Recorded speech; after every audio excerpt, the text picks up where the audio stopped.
बिस्मिल्लाहिर्रहमानिर्रहीम। Dear students, अस्सलाम वालेकुम। I am your teacher from the readers.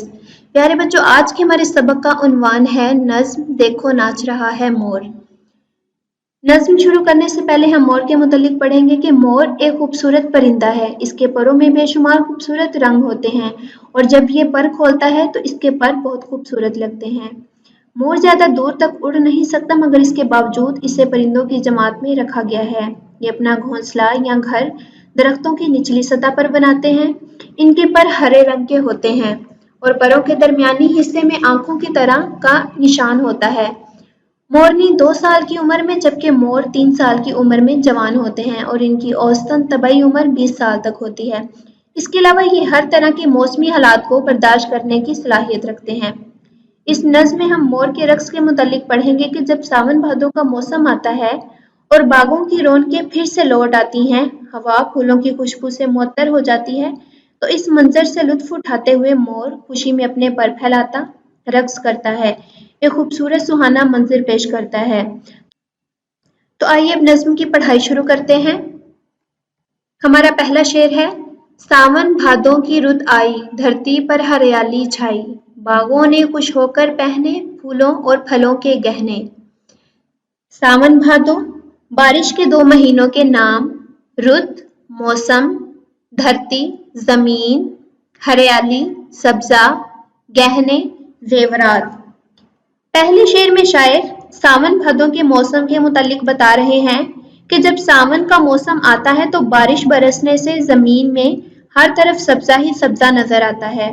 बागों में हर तरफ फल दिखाई देते हैं और बागात फलों से भर जाते हैं और चमन में रंग बिरंगे फूल नजर आते हैं जो बागों की खूबसूरती में मजीद इजाफा करते हैं। कोंपल फूटी कलियां महकी, कोयल कूकी चिड़ियां चहकी, सर्द हवा के झोंके आए, पेड़ों ने तंबूर बजाए। कोंपल कली, कलियां अनखिले फूल, तंबूर एक साज का नाम, झोंके तेज हवा का चलना। शायर बहुत खूबसूरत अंदाज में सावन के मौसम का जिक्र करता है कि जब सावन भादों का मौसम आता है तो नई कोंपलें फूटती हैं, कलियां महकती हैं और फूल खिलते हैं। तो कोयल इन फूलों पर आकर बैठती है और अपनी प्यारी आवाज में कूकती है और चिड़ियां चहकती हैं और खुश होती हैं। ठंडी हवा चलने लगती है।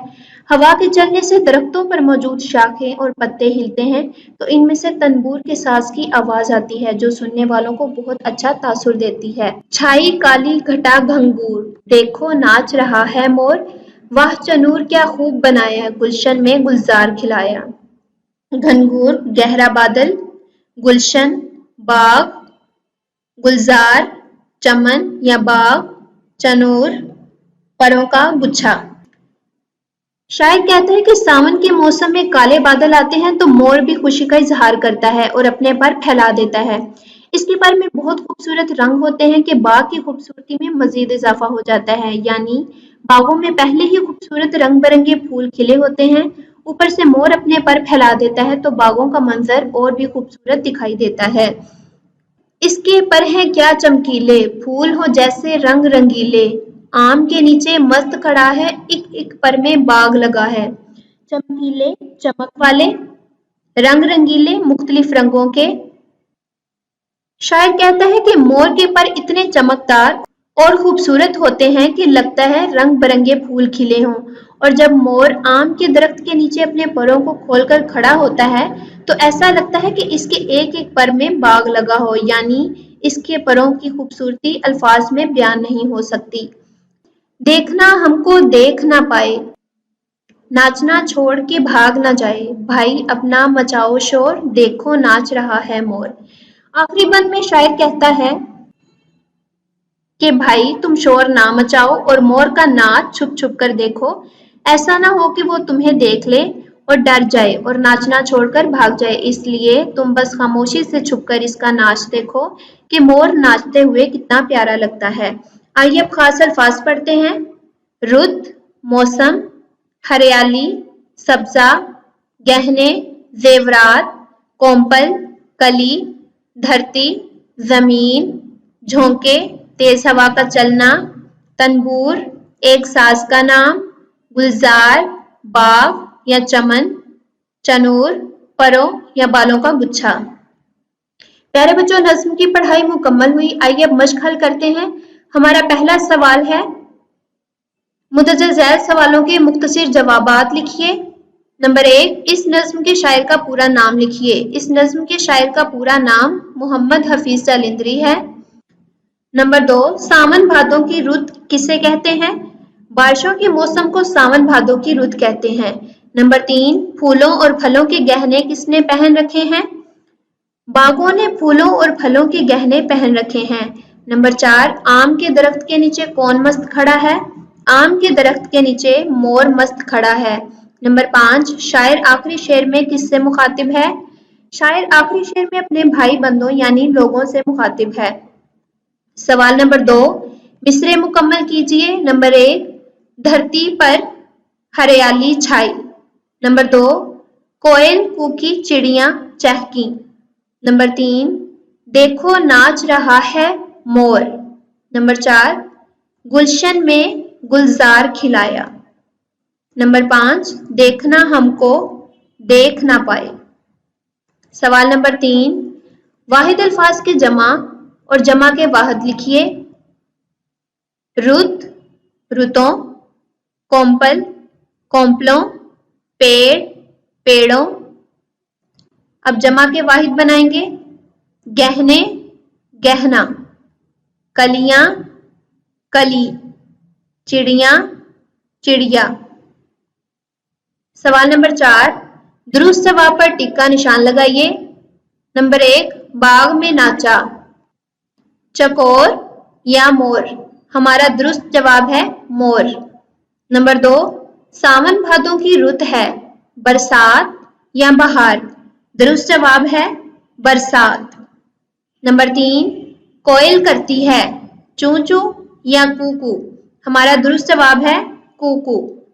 नंबर 4, फूलों और फलों के गहने पहने सहराओं ने या बागों ने? दुरुस्त जवाब है बागों ने। नंबर 5, मोर के पर होते हैं बेरंग या रंग बरंगे? दुरुस्त जवाब है रंग बरंगे। सवाल नंबर 5, दर्जैल अल्फाज के मुतरादिफ यानी कि हम मानी अल्फाज लिखिए। अल्फाज दिए गए हैं, दूसरे कॉलम में हम मुतरादिफ अल्फाज लिखेंगे, जैसे कि मिसाल के तौर पर दिया गया है रुत, मौसम। इसी तरह हम लिखेंगे पेड़, दरख्त, काली, स्याह, हरियाली, सब्जा, गुलशन, बाग या चमन, खूब, बहुत अच्छा। सवाल नंबर 6, दर्जैल अल्फाज के मानी लुगत से तलाश करके लिखिए। गहने, जेवरात, तनबूर, एक साज का नाम, चनूर, मोरछल या परों या बालों का गुच्छा, गुलजार, बाग, चमन, रंग रंगीले, रंगों वाले। सवाल नंबर 7, देखो नाच रहा है मोर। ये मिसरा ज़माना माजी, हाल और मुस्तकबिल में से किस ज़माने की निशानदही करता है? इस सवाल को हल करने से पहले हम ज़माना माजी, हाल और मुस्तकबिल के बारे में पढ़ेंगे। ज़माना माजी ऐसा फ़िल जिसमें काम का करना, होना या सहना गुजरे हुए ज़माने में पाया जाए, ज़माना माजी कहलाता है। हाल ऐसा फ़िल जिसमें काम का करना, होना या सहना मौजूदा दौर में पाया जाए, फ़ेल हाल कहलाता है। फ़ेल मुस्तकबिल ऐसा फ़ेल जिसमें काम का करना, होना या सहना आने वाले ज़माने में पाया जाए, फ़ेल मुस्तकबिल कहलाता है। तो ये मिसरा देखो नाच रहा है मोर, इसमें काम चूंकि मौजूदा ज़माने में हो रहा है, तो ये मिसरा ज़माना हाल की निशानदही कर रहा है। प्यारे बच्चों, नज़्म की पढ़ाई और मश्क मुकम्मल हुई। आप नज़्म के तमाम मुश्किल अल्फाज मानी याद करेंगे, नज़्म का मफ़हूम और तशरीह याद करेंगे और तमाम मश्की सवालात याद करके अपनी कॉपी पर लिखेंगे। शुक्रिया।